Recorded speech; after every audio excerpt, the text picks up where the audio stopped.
설 연휴를 앞두고 개봉한 영화가 있습니다. 남산의 부장들, 박스오피스 1위에 올라 있습니다. 남산의 부장들은 박정희 정권 시절 중앙정보부의 민낯을 파헤친 동명 기사가 사실 원작입니다. 원작자 가천대 김충식 부총장이 자리에 나와 계십니다. 어서 오십시오. 예.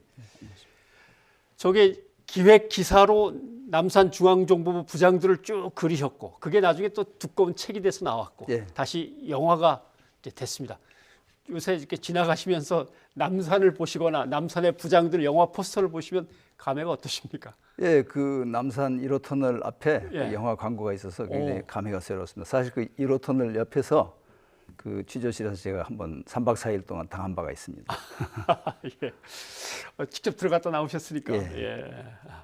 근데 원작자하고 또 이 영화 제작자가 있는데 어떻게 만들지 뭐 상의하다 보면 원작자는 이게 더 맞는 것 같은데 영화를 만드는 입장에서는 이쪽으로 가야 될 것 같고, 뭐 특별히 이렇게 의견이 충돌하거나 아니면 이걸 꼭 해달라 당부하신 게 있으십니까? 예, 그 영화적 상상이 있어서 예. 다큐 기자로서는 굉장히 좀 거부감이 있었는데 결국은 그 영화의 세계가 예. 별도로 존재한다는 것을 이번에 많이 배웠습니다.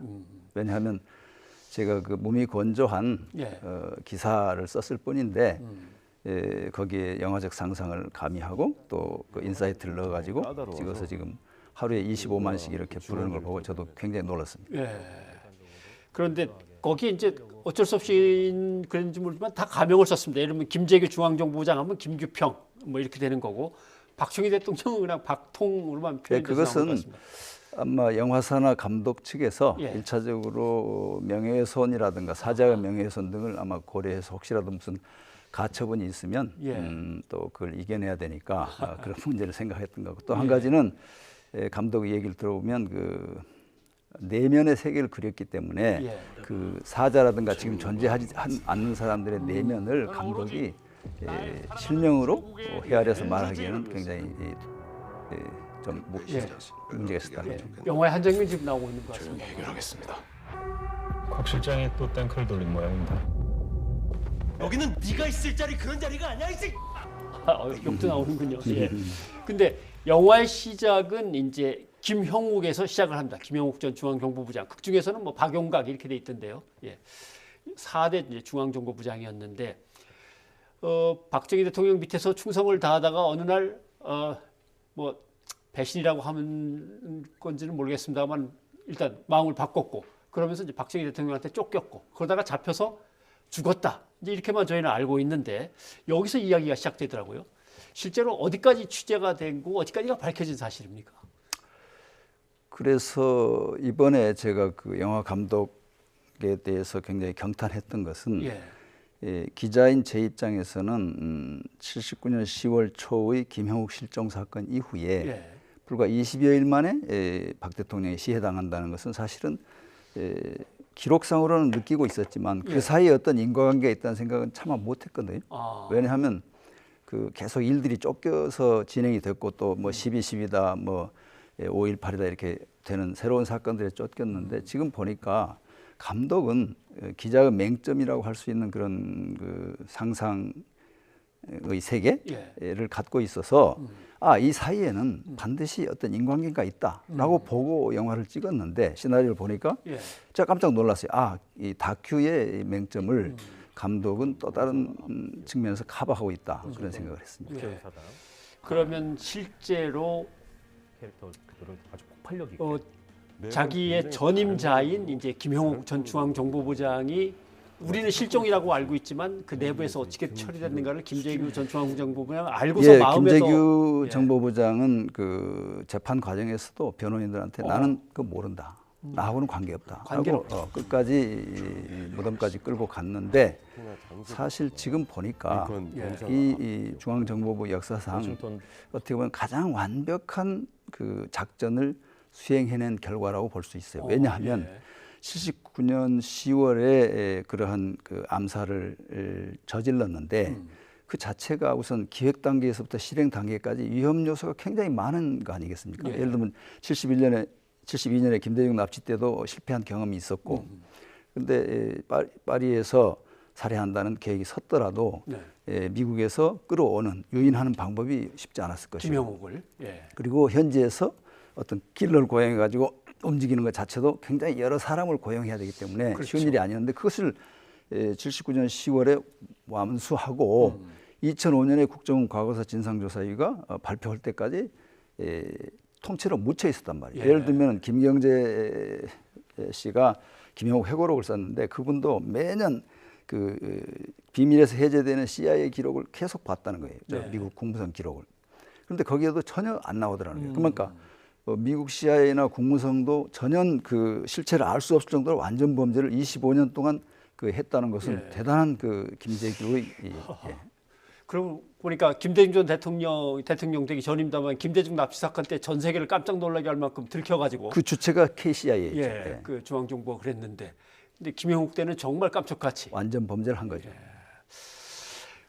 김재규로 이제 넘어가 봐야겠습니다. 박 대통령한테 총을 겨누고 이제 결국 저격을 한 건데 뭐 충성을 아끼지 않았던 인물인데 이 이제 사건에서 이제 평가는 좀 엇갈리기 시작합니다.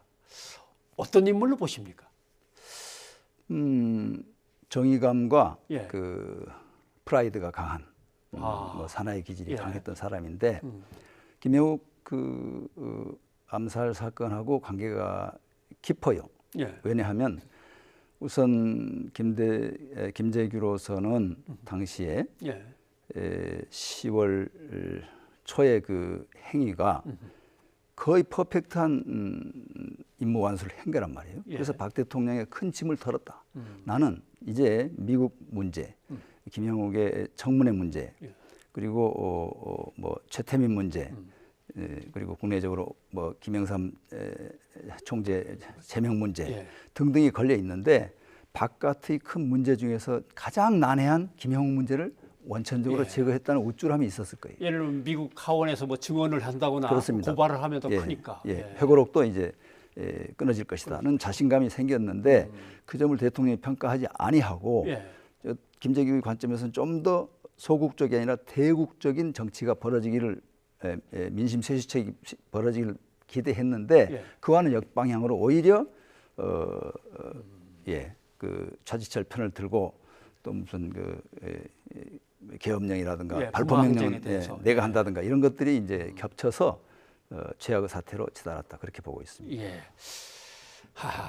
근데 가끔 뭐 역사에 가정은 없다고 하지만 그때 육군본부로 가서 헤매다가 거기서 그냥 끝나버리지 않고 중앙정보부로 다시 가서 다 불러 모아가지고 자기가 휘두르고 마찬가지였을 겁니다. 마찬가지 겁니다. 네, 왜냐하면 두 가지입니다. 하나는 정승화 총장이 예. 김재규가 먹다 이렇게 또 하나 준 과자를 예. 독약이 든 줄 알고 슬그머니 그 의자 밑에다 버렸다고 하는 진술이 본인 입에서 나와요. 차 안에 둘이 같이 도망가면서. 그렇죠. 예, 예. 그러니까 정승화 총장도 그 언급결에 생긴 거사에 대해서 책임지고 동조할 의사가 이만큼도 없는 거예요. 그만큼 예. 김재규를 경계했고 또 하나는 18년 동안 쌓아올린 그 군 내부에서의 박정희 대통령에 대한 충성도가 하루아침에 시해범한테 이렇게 쏠려서 돌아오기는 어려웠기 때문에 예. 뭐 2, 3일은 걸렸을지 모르지만 결국 김재규의 운명은 그냥 그렇게 될 수밖에 없었다고 장성들은 예. 그렇게 보고 있습니다.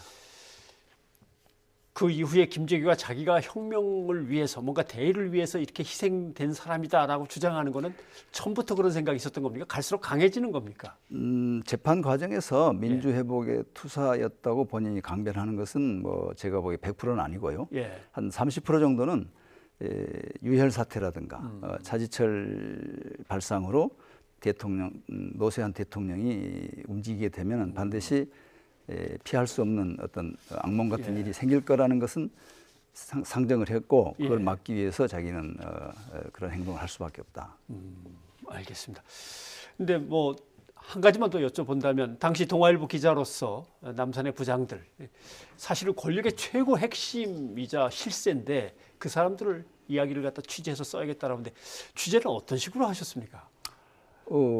밤에 늦게 침입하고 새벽 일찍 쫓아다니는 형식으로 뭐 기자의 직분을 다한 것이죠. 예. 네.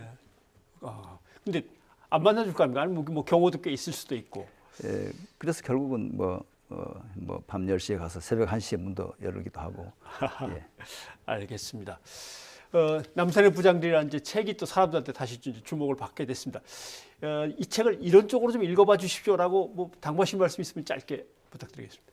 저는 그 책이 자동차로 치면 백미러라고 생각합니다. 그러니까 앞으로 강하게 전속력으로 질주하기 위해서는 백미러를 보지 않으면 안 된다. 예.